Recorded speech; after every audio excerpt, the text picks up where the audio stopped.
This is Invisible Inc., the podcast for under-resourced women entrepreneurs. And I'm your host, Shubha Chakravarti, founder of Achieve. Join me as I talk to women entrepreneurs about the nuts and bolts of their journeys and to experts who will give you insights that are hard to find anywhere else. Let's jump in.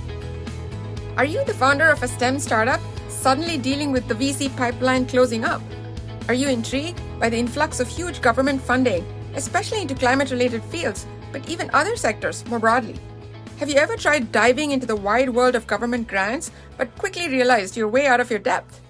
In this episode, Christine E.B. Howard, seasoned grant professional and founder of E.B. Howard Consulting, talks about the hows and whats of government grant funding for-profit startups, what you need to know and do to prepare your startup for grants, what startup founders miss about the must-have factors to qualify for government grants, especially for STEM startups, and much more. Now, here's Christine.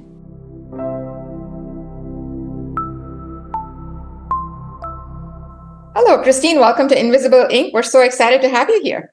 Thank you for having me. So you've done a lot of work in helping for-profits in particular access non-dilutive grant funding. So for those of us who aren't familiar, can you just give us a quick overview of what the landscape is of government funding and where one might find these sources? Yeah, so real quick, non-dilutive funding means funding that won't take equity from your small business or startup. And that might be loans or debt or grants. And in this particular case, we're not talking about loans or debt or anything that's going to be credit bearing in any way, shape, or form. We're just talking about grants, maybe some contracts, and that's going to be the focus of where my domain is. Where people find startups, small businesses will find non-dilutive funding. There's a couple of different locations to find the funding. Of course, grants.gov. When you go into grants.gov, make sure you select small business or for-profit entity, and that'll help filter out some of the other things that are meant for research institutions or nonprofits. Not all federal agencies will put their opportunities into grants.gov. For whatever reason, I don't know what the disconnect or why there's a disconnect there, but there is. If you know an agency that you really want to work with, like DoD is a really good example of this. Not all DoD opportunities end up in grants.gov. Sometimes you can find them in sam.gov. Sometimes you find them on the agency's website themselves. So there's a couple of different areas that you have to look into. It's not overly obvious, and it does require a little bit of detective work and sleuthing on federal websites. Of course, if you're in a state that supports economic development and entrepreneurialism with for-profit entities, you can always root around on your state's website. New York State has lots and lots of funding I would say they have tax breaks and incentives and things going on that may be advantageous to an innovator or a startup, but there's lots of things going on in different states. Then there's private sector. I use Johnson & Johnson as a really good example. They have challenges that come out that's meant for for-profit entities. So depending on your space and what you're doing, look to the private sector, look to foundations. Kauffman Foundation is a really good example of one that supports entrepreneurs.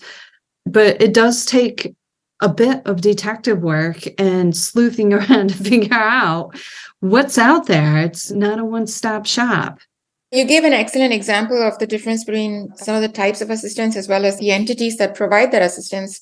Are there big differences, notable differences between grants in particular that come from the federal government versus maybe some of these other state or local governments? Yes, as far as what they're looking for, yes.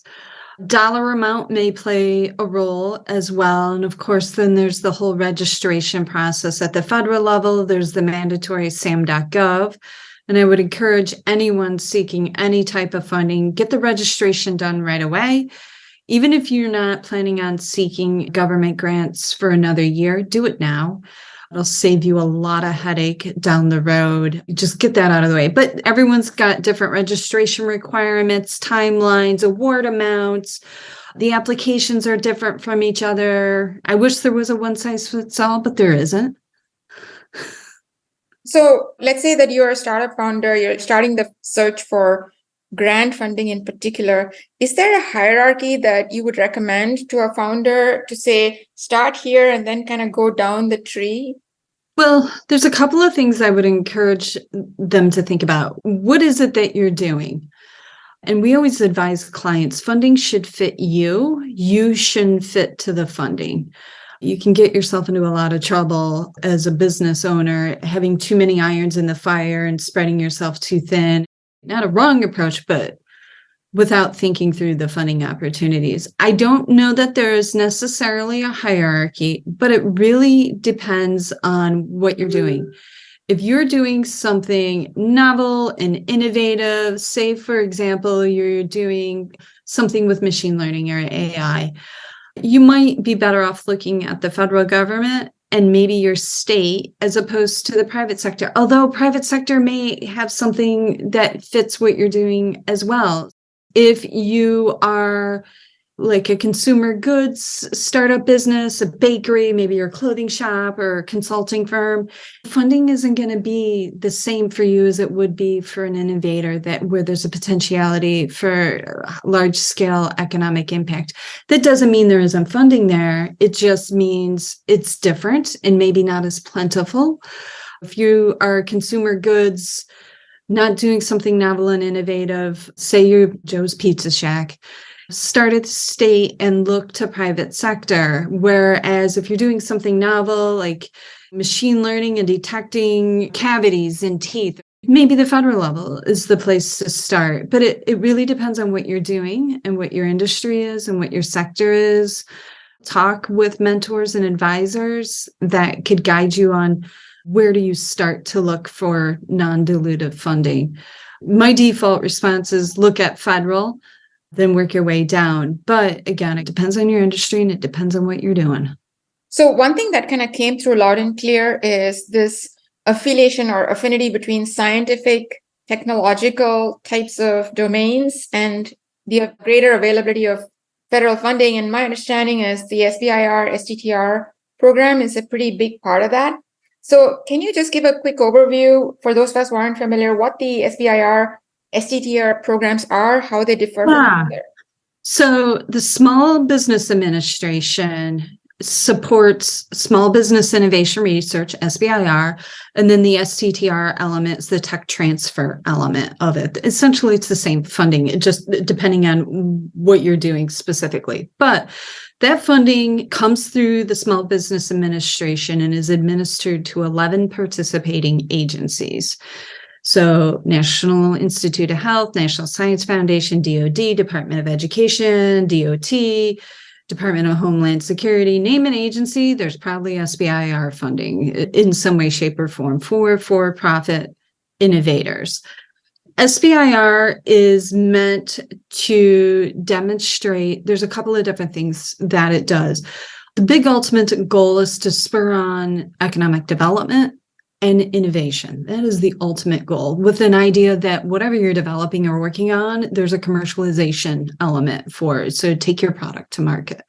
And there's a couple of different stages. They refer to them as phases. So don't confuse that with clinical trials, a little different. So they have a phase one, which is a small pool of money. It can be anywhere between 100 to maybe 275, maybe upwards of 300 for a small period of time, like 6 months, maybe a year, depending on what's going on, just to demonstrate feasibility or proof of concept. Like, is what you're proposing to do, could it work? And this is a chance for you to receive some money, to pay the people to do the work, to demonstrate that there's a potentiality there. And then there's a phase two, which is a larger pool of funding, can be anywhere from $750,000 to well over $1 million on a larger timeline, more like a year to 18 months. And that is focused on commercialization and taking your product to market. And of course, a little deeper R&D is involved. The whole purpose of those dollars are for you to pay people to do the work to get the outcomes. You're not buying equipment or supplies or renting a building. You're going to pay developers or engineers or scientific experts, that whoever's on your team, to do the work. And the other notable thing about SBIR is that it's meant to be done in the US by US citizens or those that are eligible to work in the US, meaning they have a green card status, and that the company is owned by US citizens. So everything's got to happen within the United States. Now, the STTR element of this, not too far different, phase 1, phase 2, and there's even phase 3s for SBIRs. Sometimes they're funded, sometimes they're not. Most of the time they're not. Just they're unfunded project periods with support from the agency. I guess that's a better way of saying it. But the STTR, you might be an academic affiliated with a research institution, and that whole purpose of that STTR is for you to launch your product into the market space, but you don't have a research institution involved. When you have an STTR, that means there's a substantial amount of work that's going to be involved with a research institution. Maybe you're using labs, there's space, whatever it is. There's a little bit deeper nuance to it, but if you're affiliated with a university, you're a professor, you might be bound to use the STTR element, just given the nature of your contracts. Whereas if you're an entrepreneur, startup, and you're not affiliated with a university, you're not obligated to use a university or a research institution, SBIR might be the path for you. That doesn't mean you can't partner with a research institution as a subcontractor, but there's just different paths. Depends on what you're doing, where you are as an innovator. If you're out on your own or you're a part of a research institution. There's a little deeper nuance to that, but that's the overall high-level view of it. Excellent. Really helps clarify a lot of things. So if I'm Jane Doe, who has a brilliant idea in machine learning as applied to transportation, but I'm not a PhD student or a professor, it sounds to me like the smarter path is maybe try to find an SBIR, and failing which, try to go find the STTR route, in which case I might need to find some kind of research university or... You would already be affiliated with a research institution for the STTR. If you're not affiliated, then yeah, SBIR might be the path for you, depending on what you're trying to accomplish. So let's say I found a potential opportunity through the SBIR. What should I as a founder keep in mind when I'm deciding, should I pursue a grant or not? I mean, there's clearly pros, cons, trade-offs. What does that picture look like? It's a big picture, and there's a lot there to take in. Just like pursuing Series A funding, venture capital funding, or angel investors, when you get funding, there's work involved. So this isn't just winning the lottery. There is some risk involved. There's no guarantee that you're going to be funded, and no reputable grant writer or grant professional is what they should be called, can guarantee, promise, or imply that you're going to be funded. But there is going to be a substantial amount of work involved, and probably just as much work as would be involved if you were securing Series A, the type of documentation, surrounding yourself with knowledge experts, making sure that you understand the commercialization space for your product. What is the potentiality? What's the cost going to be when you sell it? Are you licensing it? One of the upshots of securing funding that doesn't take equity from you is if you are going after venture cap or angel investor dollars, this will help de-risk their investment, because they'll see that the federal government has already given you a pool of money to demonstrate outcomes. And that makes it a little bit more palatable to your investors. If you are seeking investors, it's helpful for that. But as far as like the type of work that's involved, there's a series of registrations, there's documentation requirements, and that's just even before you even start the application. That's a whole different amount of work that's involved. And of course, you have to be really good at time management. Excellent. So you said this feels more akin to a Series A type of lift in terms of the preparation. And yet, one of the things you mentioned earlier is if it's a phase 1, the amount of funding is much less than a typical. So that's a trade-off right there. So if I'm a founder, how should I make that trade-off? Again, it's about giving up equity. So when you're going for pre-seed or Series A, you're giving up equity. This is not giving up equity. And of course, it's the federal government, and there's all sorts of documentation requirements before the federal government gives up their money for you to demonstrate your outcomes. But yeah, it's paperwork heavy. And that's why, yeah, it's a smaller pool of money, but you're not giving up that equity element. And that's the trade-off there for you. Do you want to give up the equity? And again, there's no guarantee that you're going to get funded either. So it's a lot of work. A lot of people don't get funded, unfortunately. Like the success rate for each agency is different.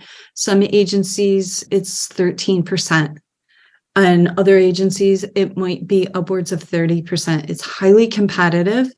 You have to make sure every I's dotted, every T's crossed, every form's filled out correctly. And when they say font size no smaller than 10, they're not kidding. They're looking for a reason to kick you out and not fund you. So be mindful of that. And if you're good at following instructions and filling out forms, you stay in an okay shop. Entrepreneur following instructions. Okay, I'm seeing. Yeah. Sometimes that doesn't. Yeah. But your point is well taken. So let's say I'm a founder. I'm clearly not living in the academic world, on the grant world. I'm just trying to get my business off the ground. How do I make an intelligent assessment of where I have a shot? Like which agency I'm likely to have a better shot? Is there data out there that I can pull up? I mean, you can certainly go to sbir.gov and you'll see previously awarded companies. And I advise anyone that's looking at SBIR, go see what they've funded in the past. No, just because they haven't funded exactly what you're proposing or what you want to do doesn't mean there isn't an opportunity for you. But you know that if something's near similar, or maybe it is even a competitor and they funded a competitor, then okay, there's a line in for you. We always say, talk to the program officer, talk to them about what they're focused on. So if we're talking about like dental AI to detect cavities, that might be a really good fit in the National Institute of Health, but it might be a good fit for the National Science Foundation because you're doing something really novel and innovative with that AI that may have other applied uses outside of the dental industry. You may be able to do something in another industry or another field, like have a conversation with them and see, email them, call them, talk to them. The worst that could happen is they don't talk to you, or be persistent, talk to them, have conversations about appropriateness, fit. Would they be receptive to even an executive summary from you? Not a pitch deck, just an executive summary of what you're trying to do and what you think you're going to accomplish with the outcomes. That is a fantastic segue into the process itself. Speaking about SBIR and STTR, what are the basic building blocks or foundational pieces that I have to have in place as a founder before I think about this? And then we'll talk about the process. Okay, so the first things first is federal registrations. SAM.gov is priority one. That can take 6 weeks to validate. And you can't submit any application to any federal agency without that being active and valid. However you registered with the IRS, including capitalization, spelling, periods, you name it, make sure it's exactly the same way in SAM.gov. You don't want to give SAM.gov a reason to delay your approval process. And a lot of times we get startups that come to us and say, hey, the application's due next week. Can you do this? No, you didn't even do your SAM registration. It's 6 weeks to validate just SAM. There are organizations out there that you can pay to have them do it for you, but I firmly believe it is in a startup's best interest to do it themselves. It's not complex. There's a lot of forms to click through and make sure that it's set up for your business, but you'll need things like your tax ID, banking information, that sort of thing. It's their system of award management, and it's for all federal agencies. If there's one-stop shop, the one thing that they have right now is SAM.gov for everyone. So you have that. That's mandatory, 6 weeks to approval. And you need to set yourself a calendar reminder to renew it annually. So that is a thing that could trip you up. Just because you're registered and it's active and valid now doesn't mean it will be next year. So there's that. You will also need to be cognizant of timelines. And there's some other things that come into play there. But if you have a due date, and let's talk about National Institute of Health, SBIR happens 3 times a year, January 5th, April 5th, and September 5th, 3 times a year. Depending on where you are in the process of going through the registration and where you are in the calendar year when you finally listen to this, you have to think about what's reasonable and doable in the timeline. If you go for the January 5th deadline, you've got a whole slew of holidays in your way. And the last thing you want to do is be fretting about your proposal to NIH during the holidays. We advise our clients try to be done by December 20th. And I know that people are like, well, you got until the 5th. Yeah, but your holidays are stressful enough. Be done December 20th.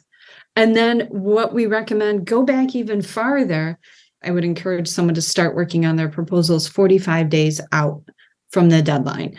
But you need to be mindful of your timelines and think about, is it realistic and achievable to meet the deadline? We also tell our clients, be done 7 calendar days in advance of the deadline. That 7 calendar day window is for uploading into their system, their platform, which, as a side note, just because you did SAM.gov, your registrations aren't done yet. There's more. Each agency has their own platform and turnaround time frame. ERA Commons can take 2 weeks. So you've got the 6-week. Once that's approved, then there's an additional potential for 2 weeks for ERA Commons through the National Institute of Health. Sometimes it's quicker, sometimes it takes longer, depends on what's going on, but assume another 2 weeks. So we're talking about 8 weeks here that could potentially be just held up before you even put pen to paper, just dealing with registrations. So we say 7 calendar days in advance, you want to be done. And that's to upload into the platform, and no more editing, no more modifying, no more waiting on letters. You're ready to load. And the reason we say that window is if it can go wrong, it will. Your internet will go out. Your computer will die. There'll be a major family crisis of some kind. Don't chance it. That 7 calendar day window there is for your own sanity. So that's just dealing with the timelines. Then there is, are you even in a position to go for this funding? Do you have not only yourself competency and capability and expertise to be the lead on the project, be the PI, the principal investigator, but also do you have subject matter expertise? Do you have a development person? Do you have an AI expert with you? Do you have a development person who can help write the code? If you're talking about dental and we're talking about AI, do you have a dental clinician? Do you have an expert surrounding x-rays and someone who does this, an industry expert on your team? No, they can be a W-2 employee or a 1099. You need a team. You cannot do a single person application for SBIR. This is meant for a team who's going to do the work should it be awarded. Now, it can be a mix of W-2 and 1099s. That's a whole separate conversation about budgets and what's allowable and not allowable. But you need to have a team of experts, advisors, and you have to be able to do the work should it be awarded. And I go back to that Series A lift. You get Series A. Your work's just starting. You've got to meet with your investors and do what they want. It's the same thing. You've got to start doing what the government wants, surrounding yourself with a competent and capable team of doing the work, and then making sure that that opportunity is a fit for you. Everything's going to look fantastic because you're going to see all these dollars running around, $1 billion in funding, and you just got to get a slice of the pie. But again, I go back to the funding should fit you. You should not fit the funding. Make sure you're eligible. That's important. Make sure you are capable of doing what they are looking for in the proposal. And then, of course, there's the myriad of documentation that goes with the whole proposal process that needs to be completed. Maybe we can just walk through very quickly a high-level hypothetical. Let's say I come to you, I'm a startup founder. I have an AI, ML, something for dental diagnosis. We'll run with that. So you talked about, got through the registrations. I have the team of experts. what are the 3 or 4 basic things? Like, how do I assess eligibility? What are the bullet points, the highlights that you'd ask that I look for or look at before even considering applying? So the big thing is with the eligibility, and if we're just talking about your business, the bigger things are, of course, you need to be legally formed. You need to be able to have your team. That's the big thing. Complete your registrations, whatever that agency is looking for. Your team members need to be in the US or eligible to work in the US. It's got to be here. And you can do remote work in the US, but outside of the borders of the US, they get a little funny about that. And then your founding team, whoever that is, whoever the owners are, if you own less than 50% of your company, you're not going to be able to do SBIR. It's a limitation on that. If you're the inventor of the product and you don't have the required expertise, you got to surround yourself with the team and the expertise. And this is the big one, but it's not overtly obvious. If your company's been around for 5 years or more and you've had little traction, why now? Why SBIR now? No, you could have been around for 10 years and you're now developing something.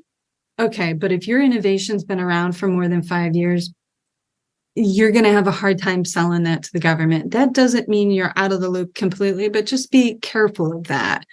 As far as the technology itself, whatever it is you're developing, if you don't have milestones, if you don't have an understanding of technical risk and mitigation strategies, that's not in place. If your product is reliant on a manual process as opposed to some type of automation, there's a problem there. A lot of times clients come to us and there's just not sufficient innovation that they're like, well, I'm going to build an app. Well, an app is not innovative in the eyes of the government. I mean, the app needs to happen. Yes, it would be useful, but maybe SBIR is not for you. There's got to be a technical challenge or a technical risk behind that. And if you haven't done your background work, done the lit review, and as I mentioned earlier, go to SBIR, see if they funded other similar or near similar. You got to do the literature review and bring the evidence that there's a potentiality that this could work. And a lack of significant deliverables and outcomes is sometimes an issue as well. You're like, yeah, we're going to just scan your teeth and you're going to have cavities. Well, that's not enough. What are the different stages of cavity in degradation? Like, there's a whole bunch of things that have to come into play there. And what does that end product look like? The other thing with this is not knowing the market at all.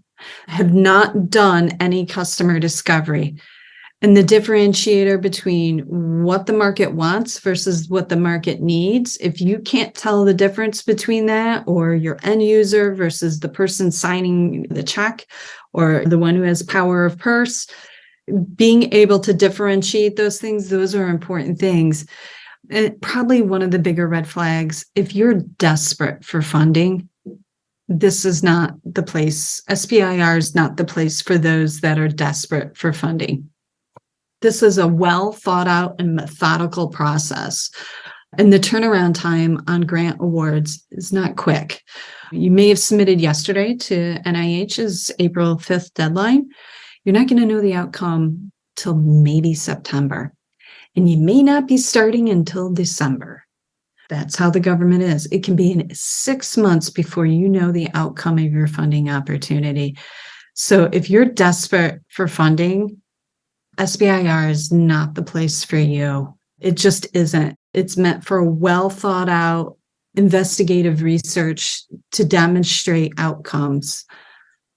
So this brings up an excellent question. So if I were to kind of step back, and what I heard was, if you look at the eligibility and the requirements, regardless of which agency, there are some what I'll call domicile and other hygiene factors of what you need to check the box on before you can even. So that's bucket one. Then there's bucket two, which I heard around technically, do you fit the bill? Do you bring really something innovative? And you better make sure, bring the receipts to show that you Yes, are. exactly. That's a really good way of saying it. Bring your receipts. So that's bucket number two. And then the bucket number three that I heard is the commercial viability and your mastery of the commercial opportunity and being able to link that back to the technical innovation that you want to pursue and progress. Absolutely. So you have your business, bucket one, that's universal across all SBIRs. Doesn't matter which one, NIH, NSF, DOD, there are fundamental rules for SBIR for your business.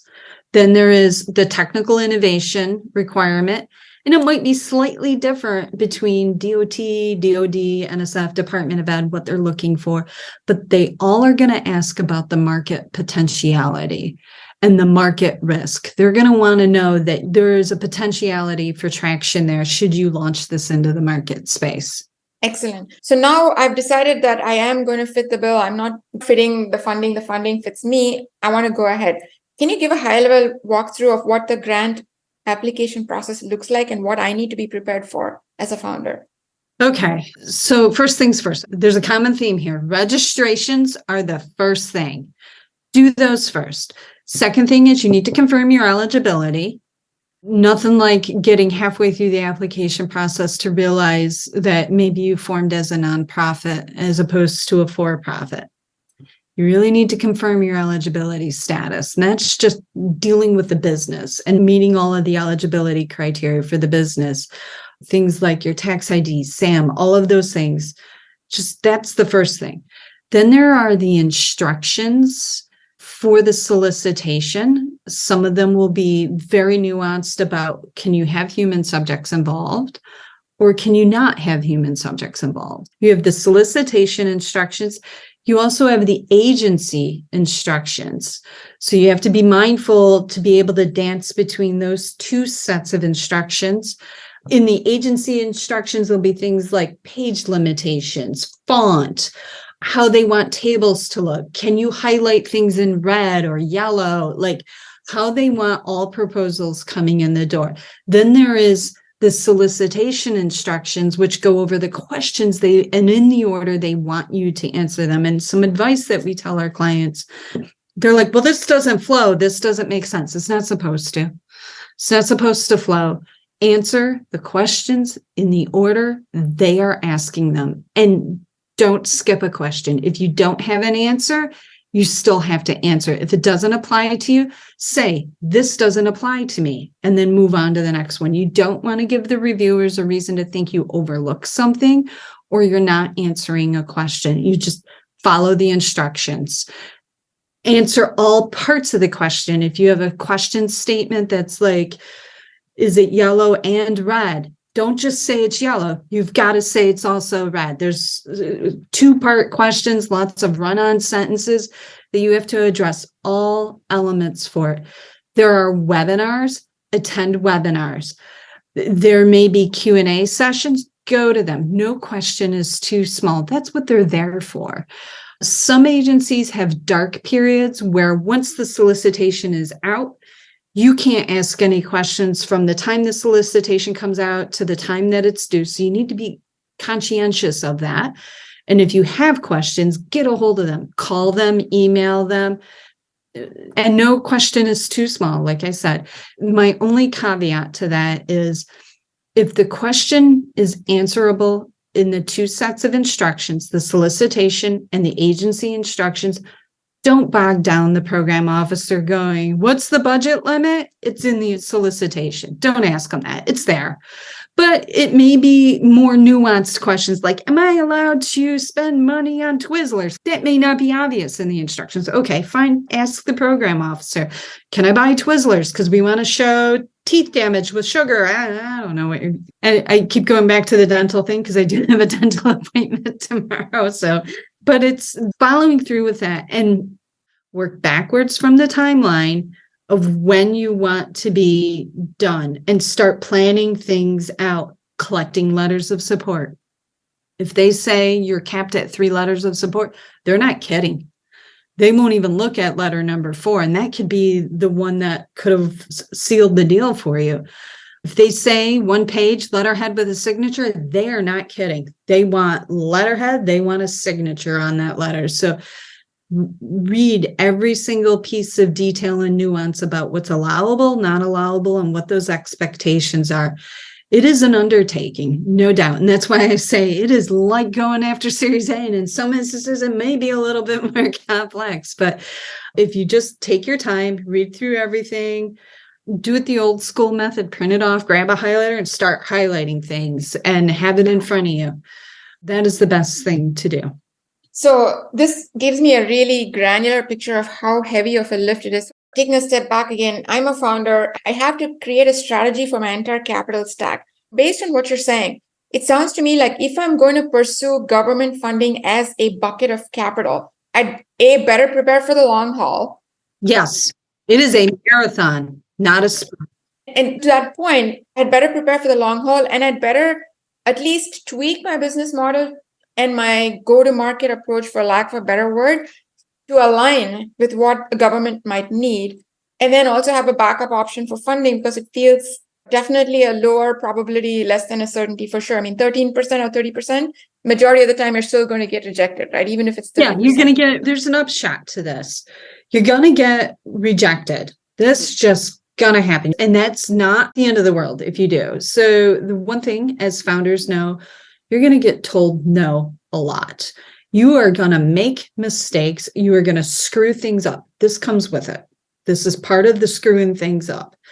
So with SBIR, after that deadline, when they get into that decision-making window, afterwards, you will get comments and scores back from the reviewers. You won't know who the reviewers are. It'll be anonymous, but you will get your scores and your comments.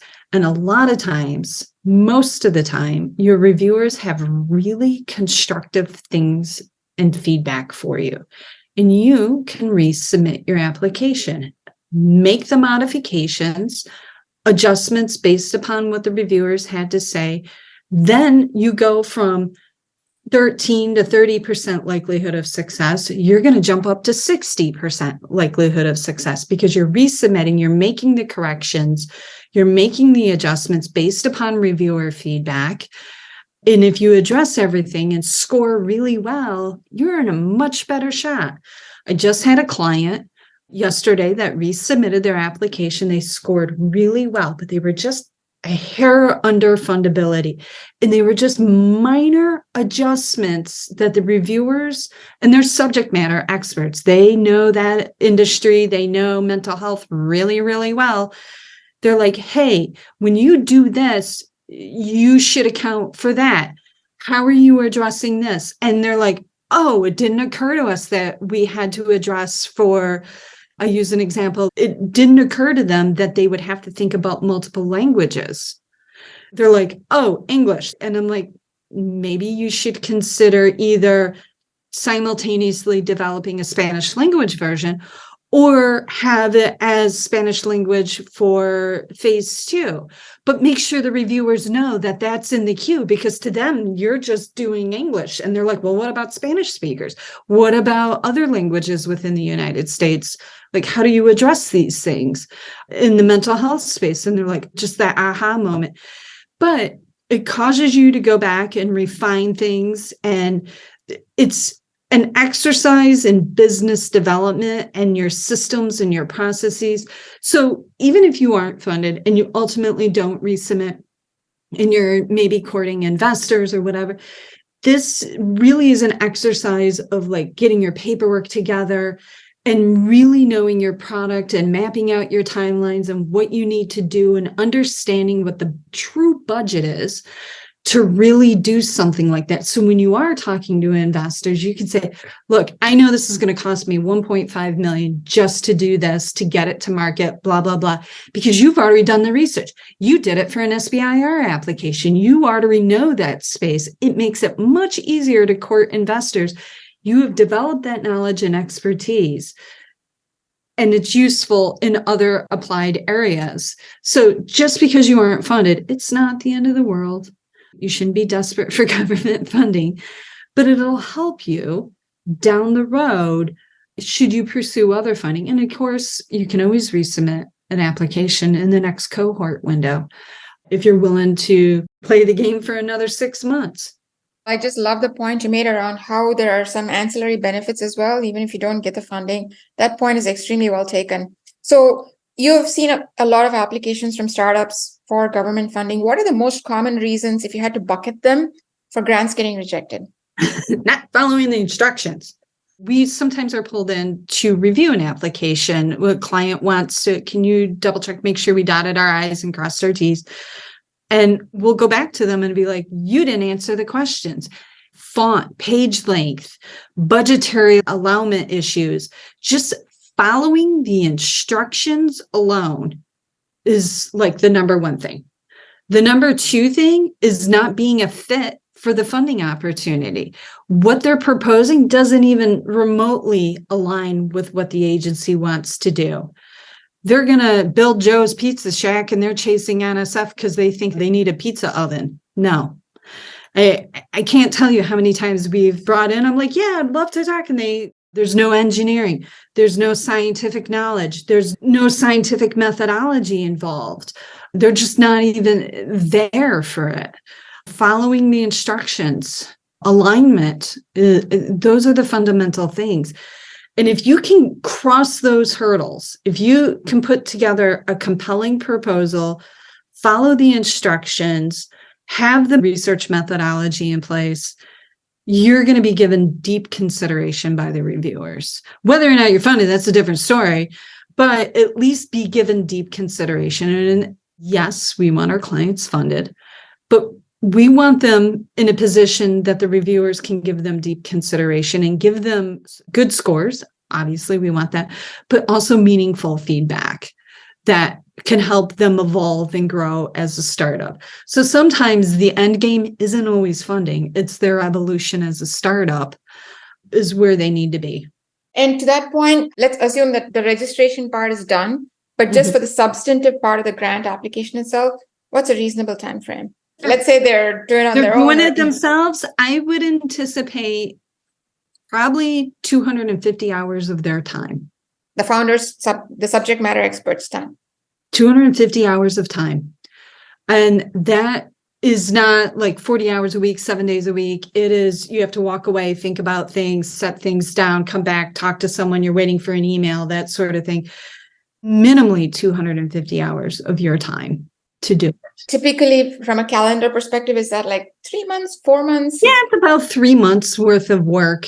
As a startup, you're doing other things. You got lots of irons in the fire. Just to do this is about 250 hours of time. It's going to be about 3 months worth of work. Getting everything in place, getting all your methodology, ironing out what you want to do, making sure that you've got letters of support and collaborators and subject matter experts and that your budget is worked out and what you're proposing is doable and achievable in the time you are proposing.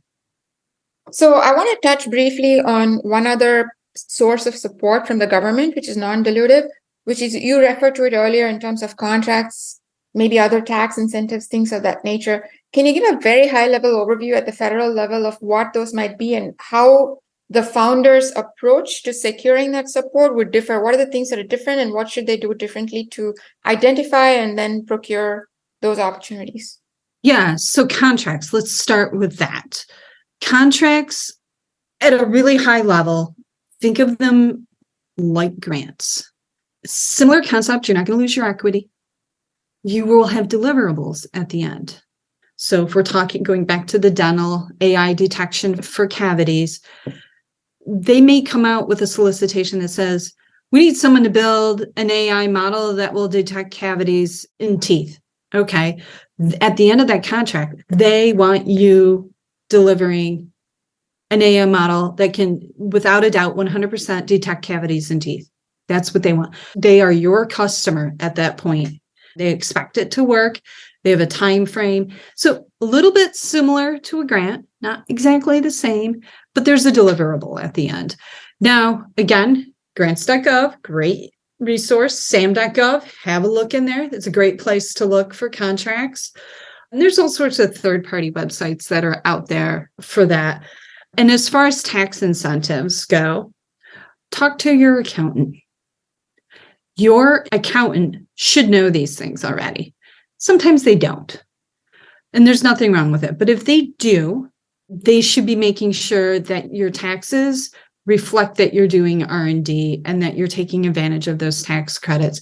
Now, some states have different tax credits and this and that and the other things going on. And then there's a whole slew of different types of tax credits. But yeah, take advantage of those. Sometimes it's workforce development credits, or you might be in an opportunity or a hub zone or something to take advantage of in your state. So yeah. Excellent. So I'm going to get in our time machine and jump forward. You've gotten whatever support it is. You've gotten your grant. Now you're happy. You got a check. What are the things that the founder needs to be aware of and maintain to still stay within the borders of what the grant said? What are their obligations? So remember, you got the grant because you said you were going to do XYZ. Now you actually have to do XYZ. When in doubt, communicate with your program officer, whoever your point of contact is. I always say err on the side of transparency. If you have to swap out an engineer because people change positions all the time, people leave, come and go, make sure that their skills and ability and expertise is equal to or better than the person you're swapping out. But talk to your program officer, let them know that you're doing it. Overshare. Tell them what's going on. If you said you're going to do something in 6 months, you have to do it in 6 months. It's the federal government.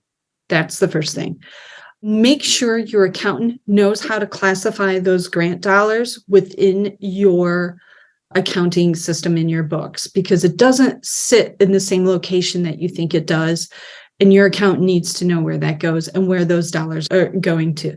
There's also reporting requirements, and every agency is different as far as what they're going to look for and the type of reporting that they're going to want back. Again, communicate with your program officer about when those deadlines are, what is expected in those reports. And you can always ask for sample reports if possible. Maybe there's NDAs that have to be signed so you can see what a completed one looks like. But again, it goes back to following the timeline. If they want something by June 1st, you have to start planning backwards of when to put it in your program officer's hands so that you don't get dinged for not completing reports on time. Not spending the dollars the way that you said you were going to spend dollars for each of the budget line item things. If wildly out of line, that could be a felony.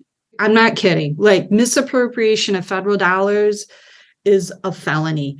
And there's all sorts of government regulations for it. So I don't want to scare anyone, but get an accountant. There's a difference between a bookkeeper and accountant. Get both. Make sure that your books are reconciled and up to date, and you're paying attention to how those grant dollars sit within your system and making sure that you're utilizing them the right way. It's up to you as the founder to make sure things are happening the way that you said they were going to happen. And if they're not, you got to err on the side of transparency and reconcile that right away. So if you said you're going to develop the AI model for the cavity recognition, guess what? It's not a time to develop an AI model to work on toenails. No, that's not what you said you were doing. So you got to do what you said you were going to do. You're entering into agreement with the federal government. No one wants to do that dance with the federal government if you don't do what you say you want to do. Now, clearly, we live in a world where Murphy's Law operates, and many times things go awry. So it sounds like there is a red zone, which is clearly way off what you said you were going to do and outside the purpose of the grant. So understood. Then there's a green zone, which is exactly what you said you were going to do. Then there's a yellow zone. So how big is that yellow zone, and how do you navigate? Because things are uncertain. I mean, that's the whole point of R&D. And right. So let's say you develop some objectives within your proposal and you're not getting outcomes. And there may be something else that has to be addressed. Again, go back to your program officer and talk to them.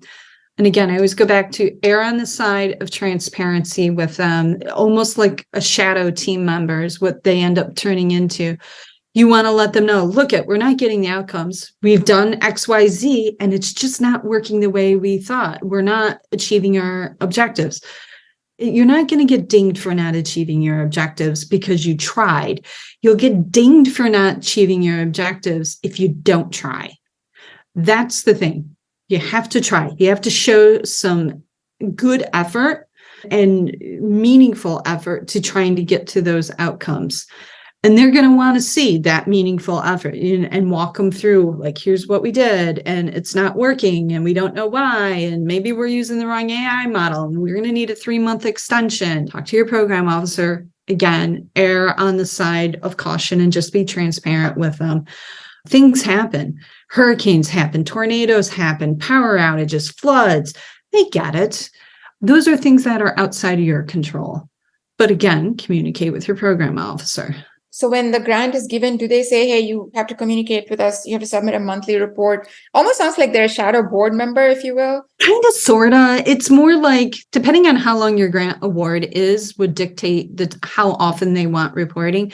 It's typically like every couple of months. So it'd probably be like every 3 to 6 months. If you get a 6-month grant, they're going to want an interim report. They want some things in the interim. And of course, there's a wrap-up report at the end. But yeah, in a way, almost like a shadow board member. It was called like a shadow C-suite individual. They're not going to be involved day-to-day operations, but when it comes to the grant, talk to them. And when you get awarded that grant, you're going to be talking to them. They're going to say, hey, my name is Bob. This is what I do. You just loop them in. And sometimes program officers will tell you how much they want to know or don't know. They will say, look, only call me if someone's burning, bleeding, or on fire, or someone died. And then you get other program officers. They're like, every time you blink, I want to talk to you. Okay. So it just depends on their capacity, what they want to see. But I always say, when in doubt, just err on the side of transparency and communicate with them. So if I get a program manager who's the Bob who only wants to be told if somebody's on fire, is it still okay, or will I annoy them by just sending like a non-intrusive monthly update that... Do it. Just do it. Yeah, just do it. And then you have that record of communication to protect yourself as a small business, because the last thing you ever want is, well, no one ever told me there was a problem. You need to have that paper trail to protect yourself. Okay. So let's say you come to the end of your 3 months or 6 months, your grant period is over. You did or didn't achieve your outcome, but you did this job that you said you were going to do. So you discharged your obligation to try. Is there a closure? Like, does it come to an end? And then what are your obligations? Let's say you develop some IP as a result of that. What are your obligations with regard to the grant? And then after that, if you can talk about what are your rights and obligations with regard to any IP that you developed, that would be fantastic. Well, in theory, your IP was developed before you submitted the application. You own the IP. You're not giving that up to the government. The government doesn't want your IP. They don't want anything to do with it. And I'll say with the caveat, there's rare instance where they'll be like, we'd be interested in buying that from you. So it depends. It's very rare. It happens. Think DOD in that realm.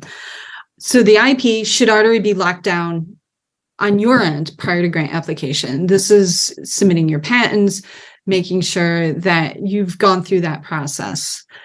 As far as the grant obligation goes itself, when your 6 months is up and you submit your final report, that's it. You're done. You might be eligible. Talking to your program officer, they may encourage you to go on for a phase 2. They may say, look, you weren't successful. We would encourage you to reapply on another phase 1 because you got to do XYZ in order to get to those outcomes.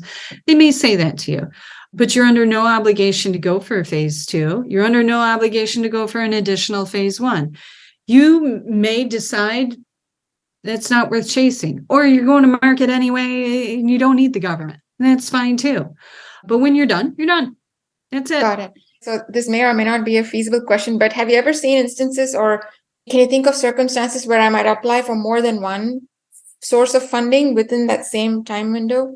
So let's say I'm developing something that could be eligible for a Department of Energy and a Department of Transportation. Sure. Yeah, you absolutely can. So there's a couple of different approach processes there. You certainly can apply to as many agencies that fit what you're trying to do. Now, I always say, I use the analogy of building a car. You can only accept one grant award for building the car. You cannot have multiple grant awards for the car. Now, if you break it down into smaller bite-sized chunks, maybe you're working on a steering wheel or a seatbelt or the battery or whatever. You can have multiple different grants doing multiple different things, getting you where you need to go, multiple agencies, but you can only take one steering wheel grant. So there's that. Some agencies will let you have multiple applications in. Some will not. So you have to be careful of that. And again, it goes back to reading the instructions. Are you allowed to have multiple applications into NSF? NSF will only let you submit one active pitch at a time. NIH, you can have as many as you want, hammer down. You can do phase 1, you can skip right to phase 2. You can do a fast track, which is a phase 1 and a phase 2 at the same time. They'll let you go nuts, hammer down. Sure, they welcome it. NSF, nope, one at a time. You need to know your agency and what they want to see. Some are very clear what they want. Some are like, yeah, wide open, hammer down, go. So now clearly all the talk with VC funds drying up and the Inflation Reduction Act is all around funding from the government. Can you talk about what trends you're seeing from the startup side in terms of where the dollars are, what the startups are doing that would be useful to founders? So what we're seeing is everyone's taking like just a big deep breath right now. Do I need to be going for VC? Do I need to be going for angel investors? Is there a way to push this to market without that investment? Maybe I'm going to scale a little bit slower than I would if I had chased angel investors or Series A or whatever. But we're also seeing people pay attention to funding opportunities to the federal government. It's making this space a little bit more competitive when it comes to grants. We're also seeing an uptick in pitch competitions and accelerators where there isn't an equity tied to it, which is fine. That's great. However, you can get those seed dollars in the door and you're still aiming for a specific launch date, or you've already launched, or you have some revenue coming in. Those are all good things. But we're seeing like a little bit of a deep breath right now. And everyone's like, okay, I need to reassess what I'm doing. Should I even be chasing VC? Our clients are talking to us and they're saying there's the typical due diligence, but now there's like a deeper dive into how stable is that VC? Where are they doing their banking? And just being a little bit more cognizant of that. But it's nice to see that there's plenty of federal dollars to go around. It's just a matter of, do they fit what you're trying to do? So has any of that funding strategy changed on the startups? I mean, are you seeing like a huge stampede at the gates of these grants? Not really. And I guess we won't really know until like some of the funding deadlines pass, when the agencies release how many applications they receive. Every time there's a cohort round, they say, hey, we received X number of applications and we funded this many. So we really won't know those outcomes on, was there a giant onslaught of applications coming in the door? Probably for another 6 months or so, because it takes the government a really long time to disclose that information. They ultimately do, but it'll take some time. Got it. And then the specific focus and the sweet spot, or I guess a soft spot for this podcast, is for women and diverse women entrepreneurs. Do you have any words of counsel in terms of how they can tweak their sourcing strategy for non-dilutive grants? This is something that we pay a lot of attention to for underrepresented populations. So the first thing I would encourage you to do is get certified as an underrepresented founder. You can do that through the SBA. There's a self-certification process as a women-owned business or a minority-owned business or an economically disadvantaged or a veteran-owned. Do the self-certification. Do it, get it done. It's not mandatory for any funding, but it's a little badge you can have on your company website that we're certified women-owned business. And it might help investors pay attention to you a little bit more. Then I would encourage you to do your certification at your state level. Some states are easier than others. And again, that application process can be a little arduous and time consuming.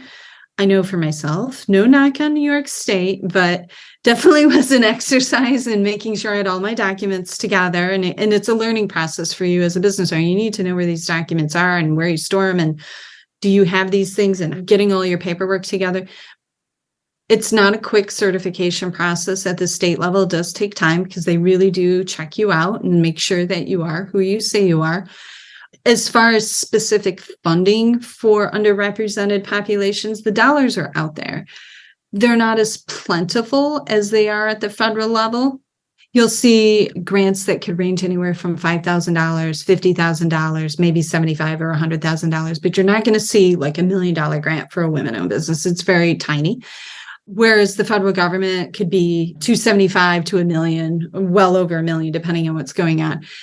The thing to be aware of is when you do your federal application, if you're doing an SBIR, there is an option to check a box, whether you're women-owned, minority-owned, but there's no competitive preference points if you select that box.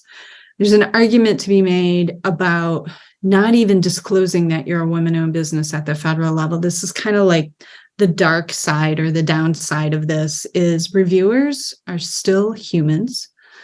And they have perceptions about business owners for whatever reason. They see your name, they see that you're a woman, they'll ask you the same questions that a VC would be asking you. They may not have the mechanism to ask the question, but they may judge you or score you differently because you are a woman-owned business, or maybe your product is women-centric. That's another thing, like femtech can maybe not be receptive to reviewers for whatever reason, maybe because they're men. They don't understand the applied commercial use for that. So there's that to deal with as well. But I always recommend do your certifications. There's not really a competitive advantage other than just checking the box at the federal level so that they can say how many women receive funding and minorities and economically disadvantaged and veteran-owned. I wish there was. I wish there was specific competitive preference points for underrepresented populations, but there really isn't. It is what it is. It's something that I continuously am talking about on a regular basis, about just even how the data is collected. I have some arguments with some agencies on Twitter about how they handle their data. I wish it was a cut and dry answer. Like I said, the women and minority and underrepresented grants tend to be smaller. They're out there. They're just as competitive as the federal level. They're not as paperwork heavy, but they are quite competitive. Would you say that the same holds for contracts as well? Contracts, it's a little bit different. There are set-asides. So I believe New York State, for example, they aim to have, I think it's like 30%. I could be wrong about this number. It's either 30 or 15% of the contracts go to underrepresented populations. And if you have your certifications in place, that'll make that process a little bit easier. At the federal level, same thing. There's a certain percentile that they set aside to go to underrepresented populations. Again, your certifications are going to play a role in that in the contract space. I wish it was a little bit easier to talk about, but that's all there is to that one. Fantastic. This has been a supremely comprehensive, educational, and informative conversation. So thank you for really diving into the details. So just to conclude, what would you say are the top 5 do's and don'ts for a woman founder who's looking at government funding as a potential source of capital? Persistence is the first thing. You have to be willing to come to the table many times over and over again. You're going to get rejected. And just own the rejection, learn from it, evolve from it, reapply. It's a marathon. It's not a sprint. It's not quick turnaround by any means. The U.S. government is very slow moving with that regard. So those are the big things. Follow the instructions. Make sure the funding opportunity fits what you want to do. And then probably the last thing is if you don't have capacity, get help. Get consultants that can help you do application. We can take some things off of your plate. And I dive into this a little bit. There's a perception out there among grant professionals. Well, I'll just have them write the grant. Okay, well, I'm not a subject matter expert in machine learning. The funders are going to expect that you're the expert in machine learning.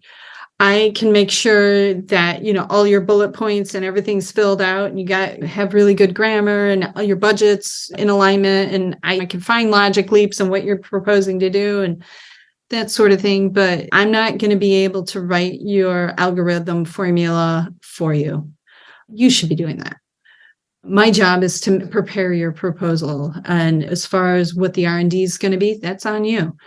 And then the other piece of advice that I have, and this is something I don't know where it comes from. When you hire professional, whether it's a commercialization professional, whether it's a grant professional, it's fee for service. You can't do contingency funding, pay them if the grant award gets funded. You can't do that. That's not an allowable expense. Can't use the grant dollars to pay for services rendered prior to the grant award.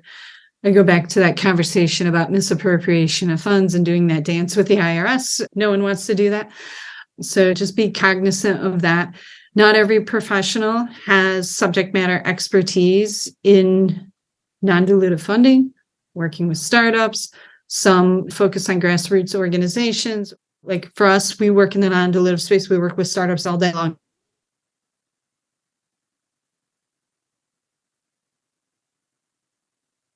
Great. So this has been superb. I think you summed it up really well. So is there anything I should have asked you but didn't? I don't think so. I think the big thing is we talked about certifications. We talked about timeline, time management. How much of a lift is it really going to be? And there's advantages and disadvantages to going to funding. We talked about all the things, and I'm hard pressed to think off the top of my head if there's something that we talked about, but I'm always happy to field questions. If anyone's got questions or they, need time, they have some questions about funding opportunities, I'm happy to have those conversations. Excellent. Thank you, Christine. This has been a really amazing conversation. You've been very generous with your time and insights and expertise. So I really appreciate it. Thank you so much. It's been great. Thank you. Thank you for having me. My conversation with Christine was full of new and fascinating insights into the world of government grants. There's a ton of gold to mine here, and I took away 3 big things that really stood out for me. First, making the decision to go down the grants route is a strategic choice you make for your startup, and it's not one that you should make lightly. It's a huge lift and hit on resources. The level of preparation, the attention to detail, the timing, the importance of procedural requirements, the low likelihood of success, the iterative nature of grant applications make this a whole other animal in the world of funding resources. Proceed with intention. Second, my conversation with Christine helped me appreciate a lot more clearly that you have essentially no chance of getting funded if you don't have a team that's specifically assembled for a technical or scientific purpose. As a for-profit startup, of course, this doesn't preclude you, but it may mean that you look at your team configuration with a whole new lens. My biggest takeaway, however, was this: apply only if the funding fits you and don't try to fit the funding. This can be hard to stick to when the dollars are big and other sources are running dry, but it's smart to stick to your startup's purpose and mission rather than pivot just to have a shot at qualifying. This sounded like a really wise perspective to me, and frankly, one that I think could apply to life as well. So, what was your biggest aha moment about the world of government grants? And what one actionable tip did you take away? Thanks for listening to today's episode. We have show notes and more at achieve.co. That's achiiv.co/podcast. Like what you heard? Hit subscribe and share with a friend. See you on the next episode. Now, go be an achiever.